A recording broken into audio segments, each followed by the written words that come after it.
Hello students, पिछले कल मैंने आप लोगों को रासायनिक अभिक्रिया और इसको समीकरण रूप में किस प्रकार से लिखना है उसकी जानकारी दी थी। तो आज मैं आप लोगों को बताऊंगी कि जो रासायनिक अभिक्रिया है वो कितने प्रकार के होते हैं और एक एक अभिक्रिया के बारे में हम डिटेल से पढ़ेंगे। तो जो रासायनिक अभिक्रिया है इसके विभिन्न प्रकार है: संयोजन अभिक्रिया, वियोजन अभिक्रिया, विस्थापन अभिक्रिया, द्विविस्थापन अभिक्रिया, उपचयन और अपचयन। तो सबसे पहले पढ़ेंगे हम संयोजन अभिक्रिया। तो जो संयोजन अभिक्रिया है इसमें नाम से ही पता चल रहा है कि संयोजन का मतलब है मिलना। तो जब दो या दो से अधिक अभिकारक मिलके सिर्फ एक उत्पाद का निर्माण करें तो उस अभिक्रिया को कहते हैं संयोजन अभिक्रिया। जैसे फॉर एग्जाम्पल A+B, ये दो क्या है? अभिकारक है और इसमें से जो उत्पाद बना है वो है C। तो इसमें अभिकारक हैं दो पर उत्पाद जो है वो केवल एक बना है। ये संयोजन अभिक्रिया का उदाहरण है। तो इसके अगले उदाहरण आप पढ़ सकते हैं, जैसे कोयले का जलना। ये भी एक प्रकार का संयोजन अभिक्रिया है, क्योंकि जो कोयले का जलना है इसमें देखो कोयला क्या है? कार्बन का बना होता है। तो कार्बन का प्रतीक है C, और जब कार्बन को हम ऑक्सीजन की उपस्थिति में जलाते हैं तो इससे कार्बन डाइऑक्साइड गैस बनती है। तो इसमें अभिकारक देखो दो है, कार्बन और ऑक्सीजन, पर इससे उत्पाद जो बना है वो केवल एक है, वो है कार्बन डाइऑक्साइड। इसी प्रकार जो जल का निर्माण है वो भी एक संयोजन अभिक्रिया का उदाहरण है। तो अगली अभिक्रिया है वियोजन अभिक्रिया। वियोजन अभिक्रिया मतलब जैसे नाम से पता चल रहा है, वियोजन मतलब टूटना। तो वियोजन में क्या होता है? जब अभिकारक क्या होता है? टूट के दो या दो से अधिक उत्पाद बनाए। इसमें क्या है? जो वियोजन अभिक्रिया है वो संयोजन का बिल्कुल उल्टा है।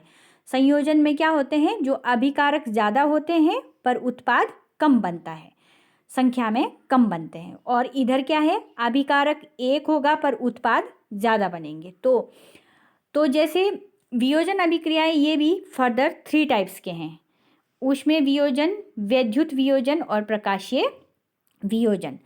तो जो ऊष्मीय वियोजन है, नाम से पता चल रहा है ऊष्मीय वियोजन मतलब जो ऊष्मा की उपस्थिति में हो।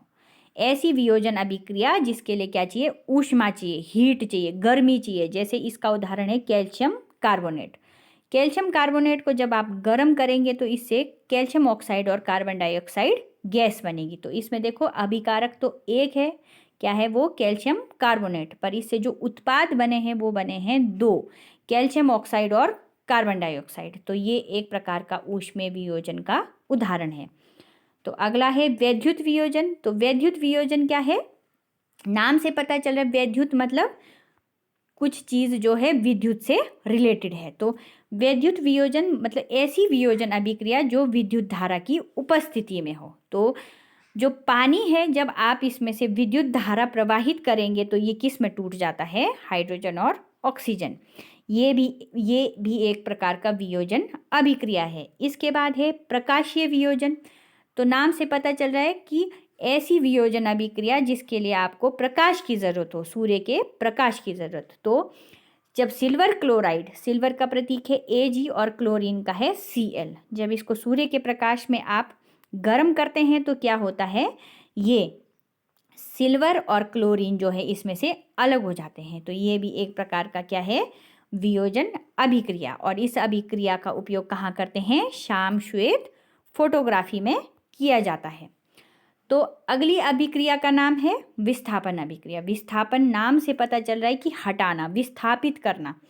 तो जो इस अभिक्रिया में क्या होता है कि जो अधिक क्रियाशील तत्व है वो कम क्रियाशील तत्व को उसकी जगह से हटा लेते हैं। तो इस अभिक्रिया का उदाहरण है जैसे आयरन, लोहा, लोहे का प्रतीक है Fe। जब आप इसको कॉपर सल्फेट, जब मान लो आप लोहे की किसी कील को कॉपर सल्फेट के विलयन में डालेंगे तो क्या होगा? जो कॉपर सल्फेट है उसके विलयन का जो रंग है वो बदल जाता है, वो नीले से हल्का भूरा जैसा हो जाता है। क्यों? क्योंकि जो लोहा है वो अधिक क्रियाशील है कॉपर से, और वो क्या कर देता है? कॉपर को सल्फेट से विस्थापित करके आयरन सल्फेट और कॉपर बनाता है। तो इसमें क्या किया? जैसे पहले जो सल्फेट है वो कॉपर के साथ जुड़ा है, परंतु बाद में जो सल्फेट है वो आयरन के साथ जुड़ गया है। तो इस प्रकार जो आयरन है इसने क्या कर दिया? कॉपर को विस्थापित कर दिया, डिस्प्लेस कर दिया मतलब इसकी जगह से, तो इस प्रकार की अभिक्रिया को कहते हैं विस्थापन अभिक्रिया। तो अगली अभिक्रिया है द्विविस्थापन। द्विविस्थापन जैसे नाम से पता चल रहा है, द्विविस्थापन मतलब डबल डिस्प्लेसमेंट। द्वि मतलब दो।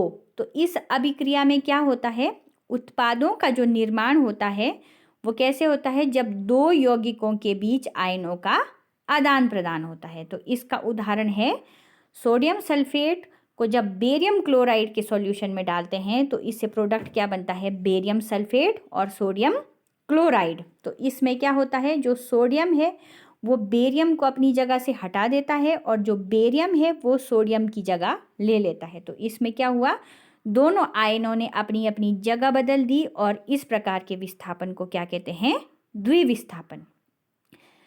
इस प्रकार के विस्थापन को कहते हैं द्विविस्थापन। तो अगली रासायनिक अभिक्रिया है उपचयन और अपचयन। उपचयन किसे कहते हैं, जब किसी भी पदार्थ में क्या होता है, ऑक्सीजन की वृद्धि होती है और या फिर हाइड्रोजन का ह्रास होता है, मतलब हाइड्रोजन की कमी और ऑक्सीजन की वृद्धि हो, उसको कहते हैं उपचयन। और अपचयन इसका उल्टा है, इसमें क्या होता है, हाइड्रोजन की वृद्धि और ऑक्सीजन की कमी। जैसे मान लो कार्बन के साथ जब ऑक्सीजन जुड़ता है तो क्या होता है, कार्बन डाइऑक्साइड गैस बनती है। तो पहले कार्बन के साथ ऑक्सीजन नहीं है, पर आगे जैसे उत्पाद बना है वो क्या है, कार्बन डाइऑक्साइड। तो इसमें क्या है, कार्बन का क्या हुआ है, उपचयन, क्योंकि कार्बन में ऑक्सीजन की वृद्धि हुई है। तो अगली रासायनिक अभिक्रिया है वो है, देखो, कॉपर ऑक्साइड प्लस हाइड्रोजन। तो इसमें क्या है, उपचयन और अपचयन दोनों हो रहे हैं, क्योंकि पहले देखो अभिकारक में क्या है, कॉपर के साथ क्या हुआ है, ऑक्सीजन है, परंतु जो उत्पाद है उसमें क्या हो गया है, ऑक्सीजन हट गया है। तो इसमें कॉपर ऑक्साइड का क्या हुआ है, अपचयन, और जो हाइड्रोजन है उसमें पहले अभिकारक में ऑक्सीजन नहीं है परंतु उत्पाद में उसके साथ एक ऑक्सीजन जुड़ गया है। तो जो हाइड्रोजन है इसका क्या हुआ है, उपचयन। तो कॉपर ऑक्साइड का अपचयन हुआ है और हाइड्रोजन का उपचयन हुआ है।